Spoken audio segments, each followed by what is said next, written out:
Bonjour les amis, bienvenue sur PowerTrade, la chaîne des stratégies d'investissement simples et efficaces. Alors allons voir tout de suite le tableau récapitulatif des valeurs qui composent le portefeuille PowerTrade. Et aujourd'hui, on a un peu acheté et vous allez voir pourquoi en allant voir les graphiques.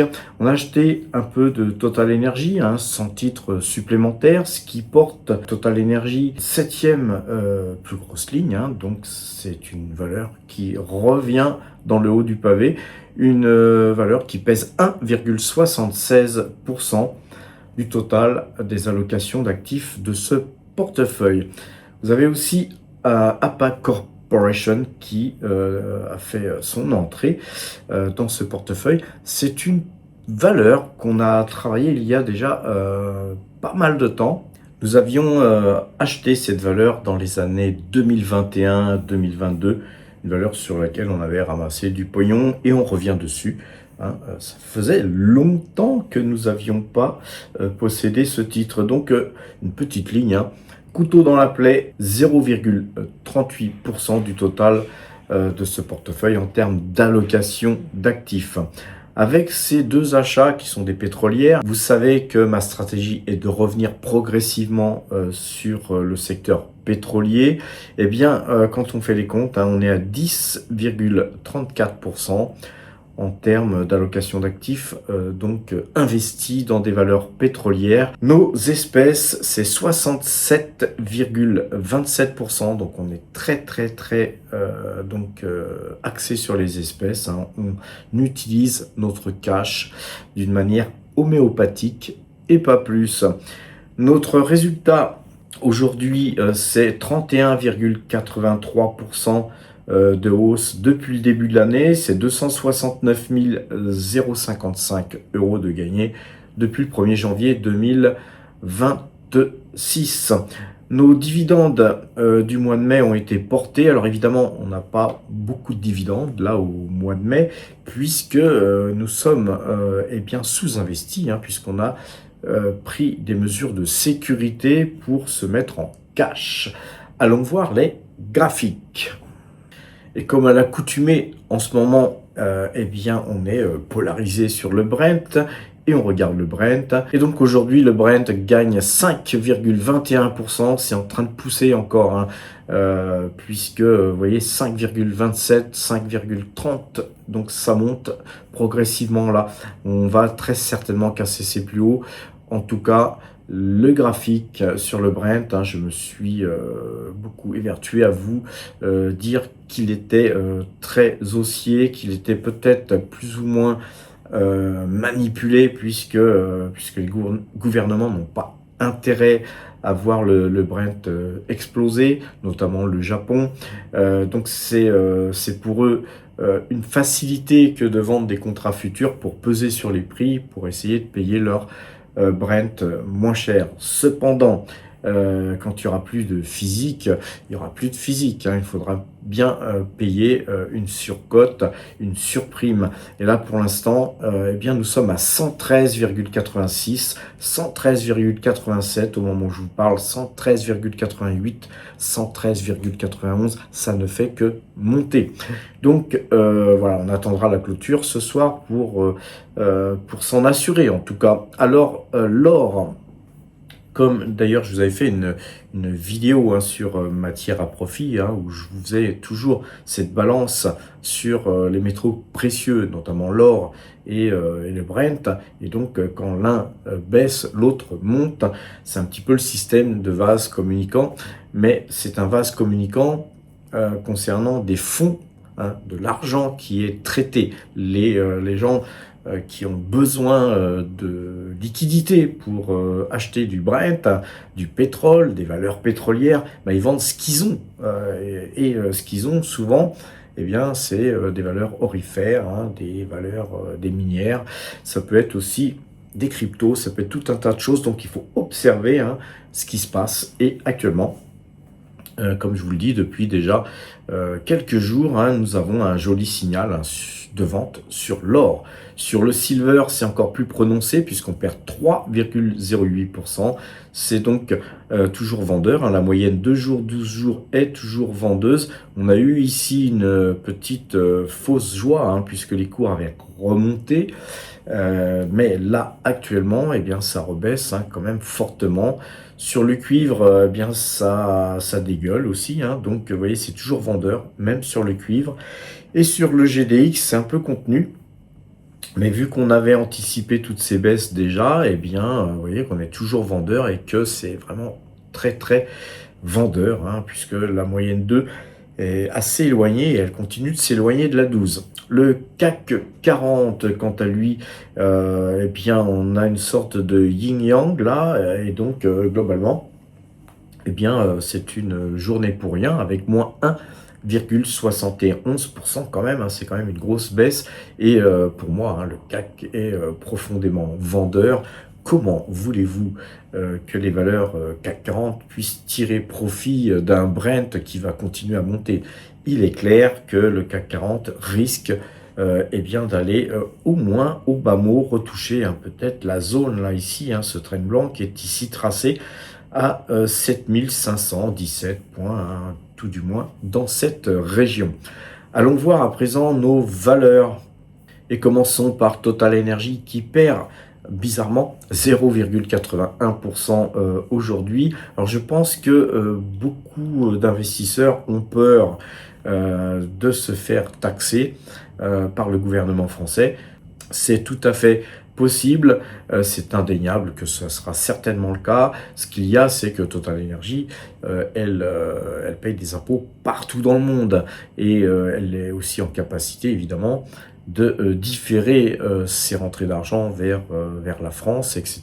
Et à force aussi hein, de taper sur les sociétés, il se pourrait hein, que Total Energy finisse par être coté aux États-Unis et que son siège social finisse par partir. Hein, car quand on n'est pas aimé, les amis, qu'est-ce qu'on fait? On part. Hein.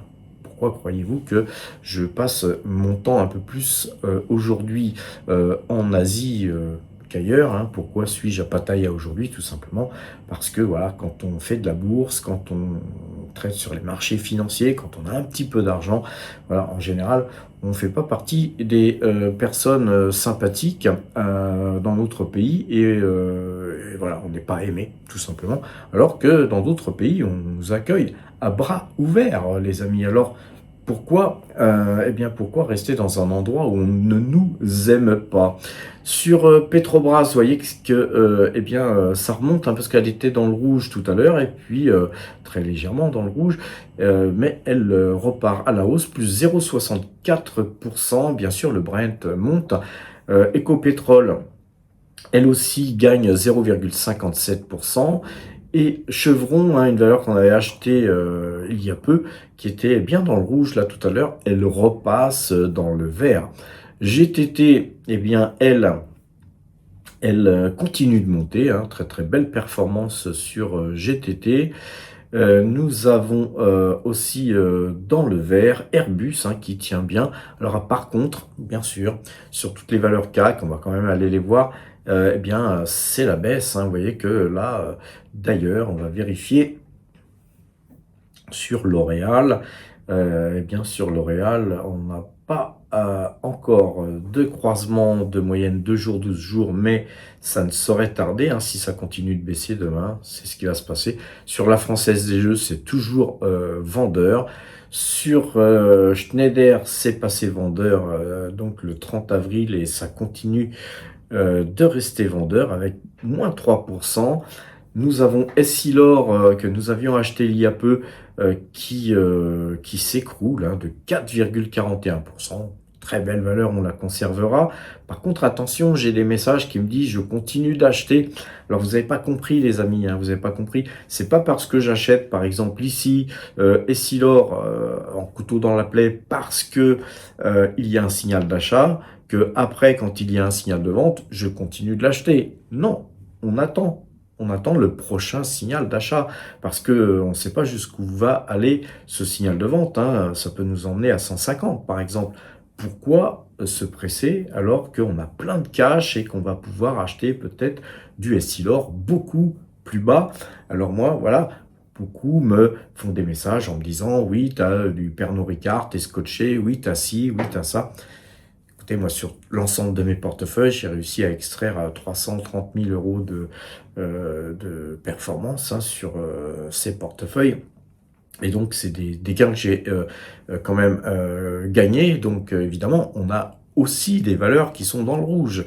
Je ne connais pas, moi, de géants qui n'ont pas des valeurs dans le rouge. Par contre, quand on a des gains, il ne faut pas oublier de les prendre, puisque, voilà, si vous ne les prenez pas, vous allez être peut-être obligé d'en redonner une partie, voire être en mesure de tout reperdre et donc surtout protéger vos gains. Sur AXA, nous avons pareil un signal de vente. Donc vous voyez que là, le CAC, hein, il est profondément vendeur. Sur par contre Alphabet, ça tient bien malgré une petite correction qu'on a eue là aujourd'hui. Sur Taiwan Semiconductor, ça corrige mais ça reste acheteur. Et sur BYD, hein, les amis, sur BYD, nous avons là plutôt une configuration qui mène à rien, hein, puisque vous voyez ce train blanc, on passe au-dessus, on passe en dessous. Donc moi, quand on est en dessous, c'est plutôt vendeur. Donc pour l'instant, ça serait plutôt vendeur, mais on a la moyenne 2 jours, 12 jours là qui visiblement est à l'équilibre. Elle est ni acheteuse ni vendeuse, mais elle est donc, comme elle avait croisé à l'avant, elle est plutôt vendeuse, donc on se méfiera, les amis. Voilà, en termes d'analyse graphique, on a fait le tour. À présent, j'aimerais vous dire qu'en fin de vidéo, il y a un petit bonus. Donc une petite vidéo, hein, puisque je suis en Thaïlande, de temps en temps, je vous fais, voilà, je filme des trucs et puis je vous les publie, hein, pour voilà, vous montrer peut-être comment se passent parfois mes journées. Alors, ce que je voulais vous dire aussi, c'est soyez super prudent. Moi, j'ai pris parti, moi, de revenir sur le pétrole, car je pense que le Brent va très certainement eh bien, se propulser sur les 130 voire 150 dollars le baril. En tout cas, c'est mon sentiment, ma position. Et donc, je reviens, hein, je reviens à l'achat sur les pétrolières.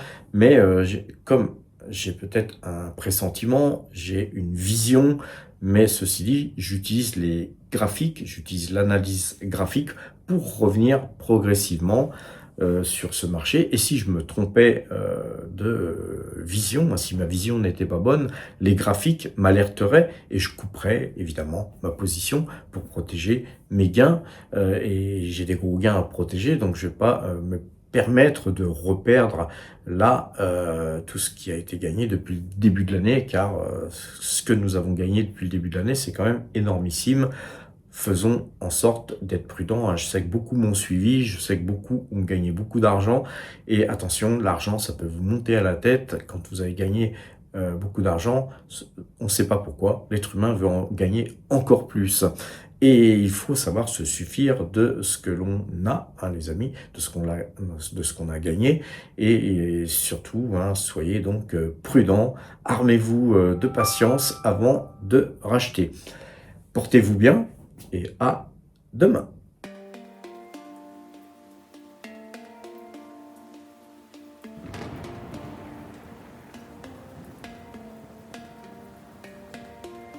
สวัสดีครับคนผมอยู่ผู้เดียวคนหนึ่ง อ๋อผู้เดียวลูกหลานเป็นคนกันนะคะถ้าเราดูใครเก่งนะใครเก่งนะ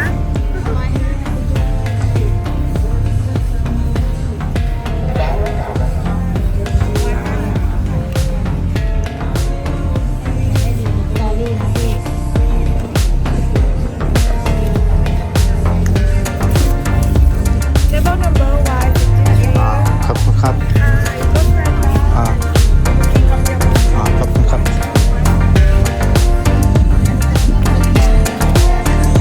Un endroit magnifique les amis ici.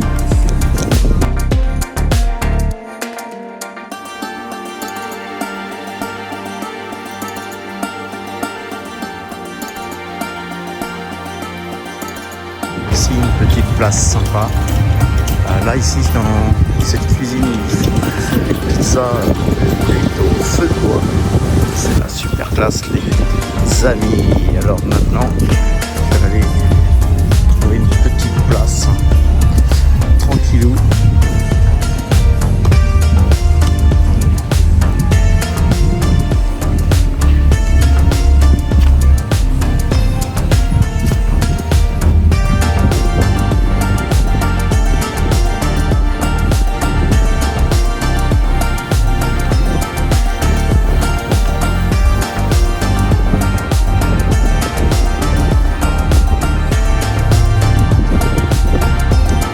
La place qui manque.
Êtes-vous encore sur l'offre gratuite? Passez à la version pro et vivez enfin la vie que vous méritez.